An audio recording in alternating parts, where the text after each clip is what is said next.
So thank you so much. Yeah, I'm sorry. My name is Hannah Carlan. I'm so sorry that I could not be there with you all today.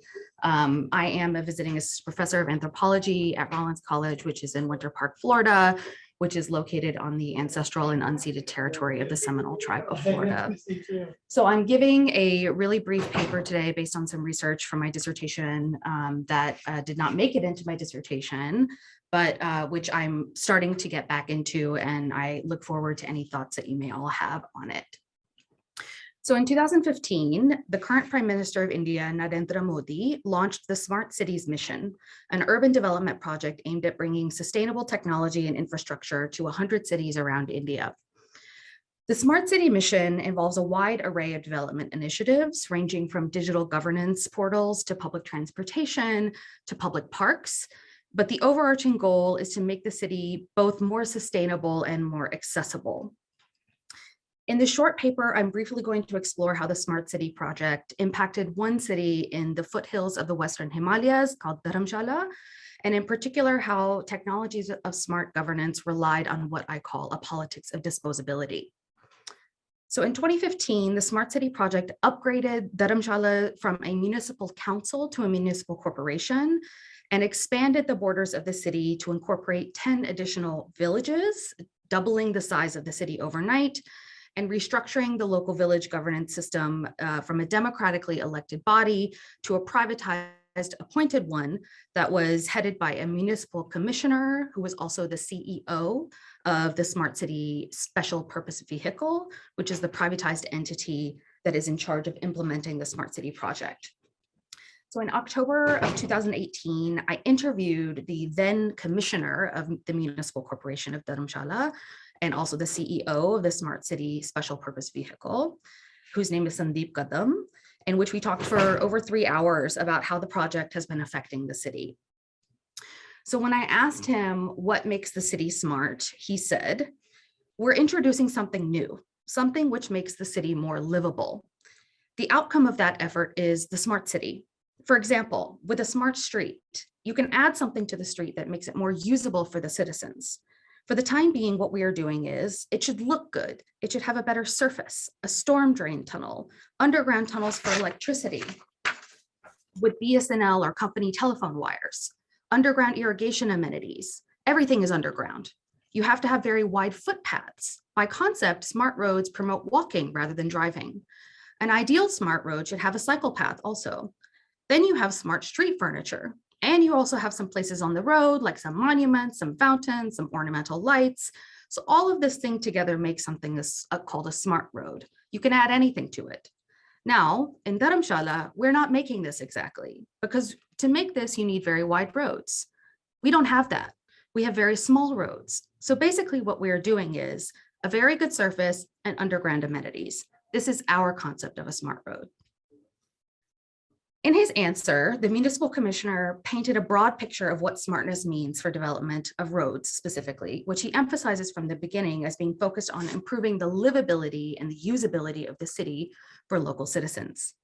He goes on to say that the amenities and infrastructure that would make the city more usable for citizens, including large footpaths, cycle lanes, street furniture, lighting, water fountains, etc., are largely impossible due to the conditions of the city's geography. Small, narrow roads in a hilly environment are not conducive to wide footpaths, cycle lanes, or street furniture. As such, in his own narrative, the municipal commissioner offers an attenuated meaning of smartness, one that selectively retains some aspects over others. In this case, it is the underground amenities and those which are most conducive to driving, which are prioritized over the above ground accessibility. He articulates this as a localized idiom of smartness. This is our concept of a smart road. What this narrative shows is that smartness is not a decontextualized abstract model, but is a locally situated, produced, and contested project requiring selective interpretation and reconciliation between ideal visions and actual conditions and realities. Even as he has provided a lengthy description of the infrastructure changes that would need to occur to make the city more livable and usable for everyday citizens, he simultaneously argues that the conditions of the city require making certain choices which privilege certain sites and people over others, thereby offering a distinct rather than a diminished definition of smartness. This is our concept of a smart road, he says. Rather than merely attribute the commissioner's arguments about smartness as a local project to the selective and unequal consequences of development, I instead want to argue that such selective interpretations of smartness are themselves constitutive of development.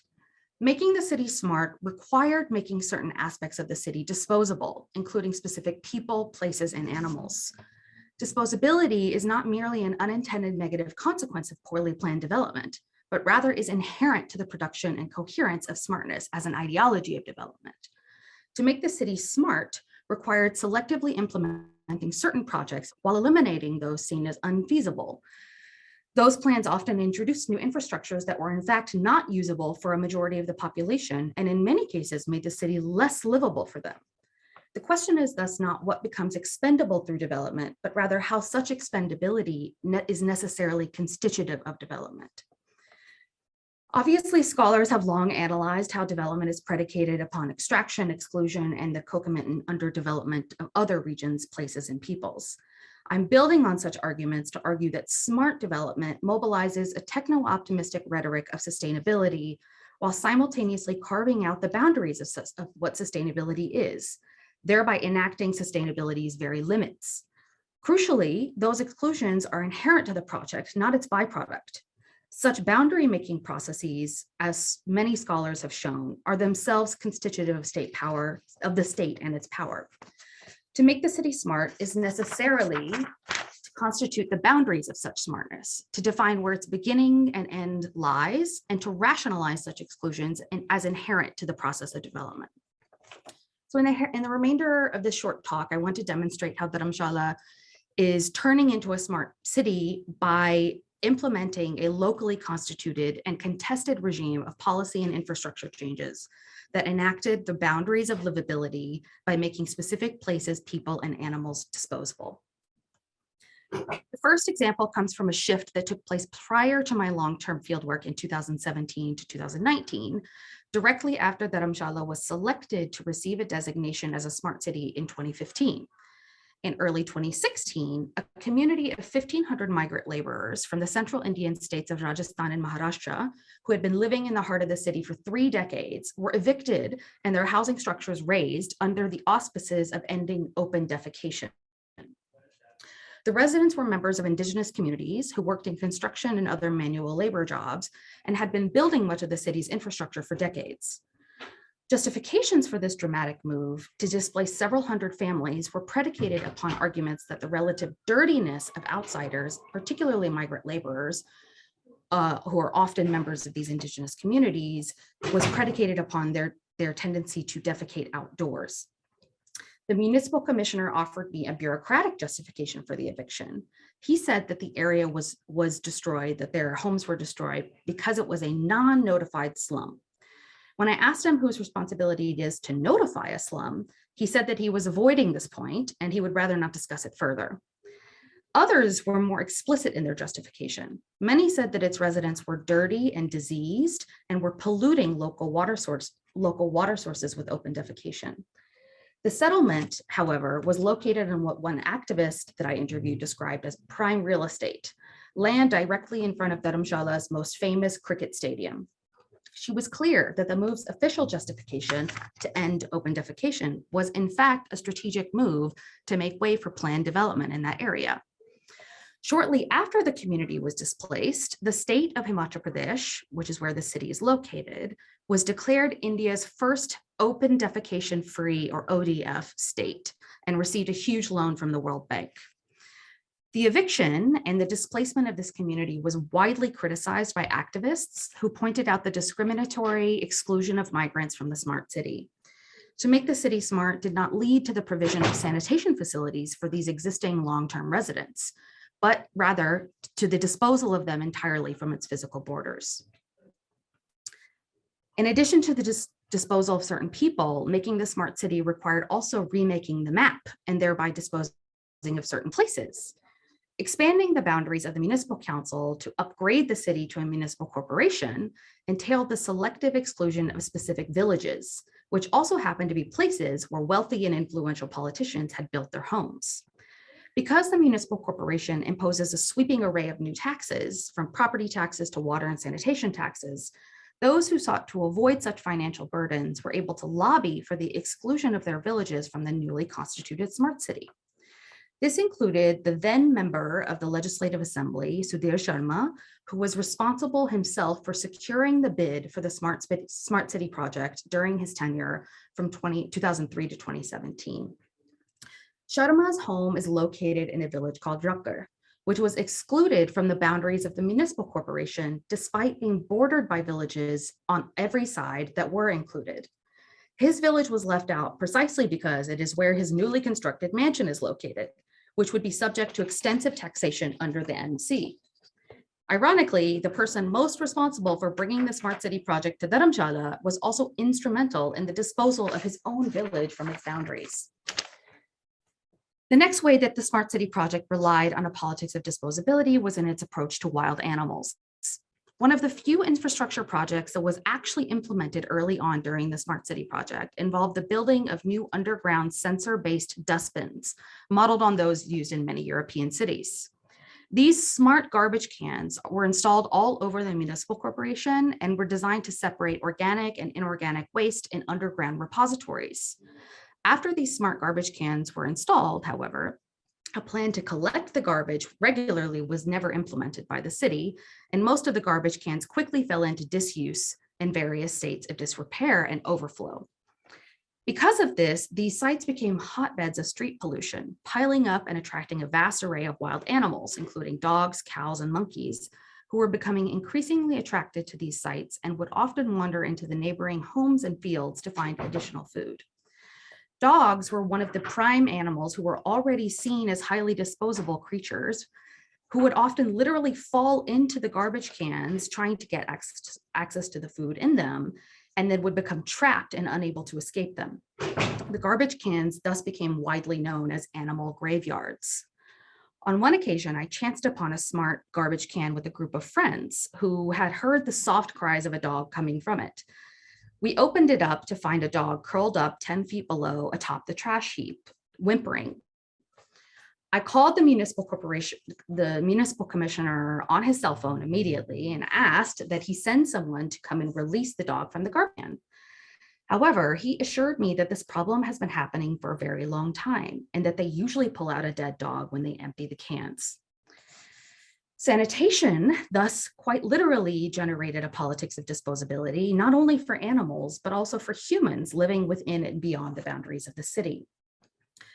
With the newly constituted borders of the city, there was a twofold increase in the population nearly overnight in 2016. That new population was supposed to be serviced by the municipal sanitation service, and the garbage that had previously been disposed of by individual households, usually by burning it, was now expected to be collected by the municipal corporation and disposed of in a long-standing solid waste management site located on the edges of the city. This dumping site had been here for many years at this point and had already been a point of contention for people living in the surrounding villages. However, with the now doubled population, the municipal corporation ramped up the dumping site, which began to significantly pollute the land and water of the neighboring villages, including this one village where I spent a lot of time called Sudhir, which led to residents developing many new diseases and clogging up local water sources. I worked really closely with a group of women from this village who were organizing to protest the dumping site in 2018 and 2019, and were lobbying the central government to close the site and remove the mountain of garbage that had spread into their village. The women who reside in this area are members of an indigenous community called the Gaddi community. These women told me about how the dumping site had clogged their local spring, which was the source of their drinking water and irrigation, and how the ground underneath it was no longer able to support decent crops for cultivation. They also told me stories of new forms of cancer, skin diseases, and other illnesses that villagers were experiencing. Most upsetting, however, was the fact that many of them have experienced a further marginalization from their community networks, as people refuse to visit their homes or attend functions like marriages. Indeed, the leader of the women's collective, herself an upper caste woman, warned me before we entered the village area that I should not eat or drink anything while we were there. This was a directive I ignored, as to refuse food and water is deeply tied to ideologies of caste discrimination. Given that these families were already members of a historically oppressed caste and tribe, the dumping site had further ostracized them through a caste-inflected rhetoric of pollution. Here, it became unproblematic to overtly associate these people with an inherent. Sorry to interrupt. Tana, I'm sorry to interrupt. You have 1 more minute, okay? I'm just about to finish. Okay. Thank you so much. No, you're good. It became unproblematic to associate them with an inherent dirtiness due to their living conditions, further entrenching modes of caste oppression. So to make the city smart necessarily required making certain people, places, and animals into disposable entities. Migrant laborers, Gaddi women, animals, and particular villages became disposable and therefore undeserving of the smart city's amenities and infrastructures. Of course, the political choices that generated those conditions of disposability were never attributed to the smart city itself. Even the dumping ground was framed as a pre-existing problem, something that should have been taken care of before the smart city came.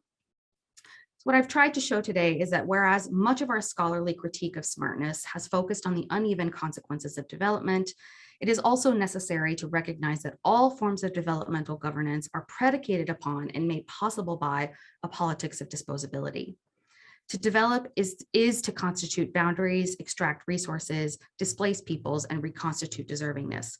Disposability is not an outcome of smart development. It is its raison d'etre. Thank you.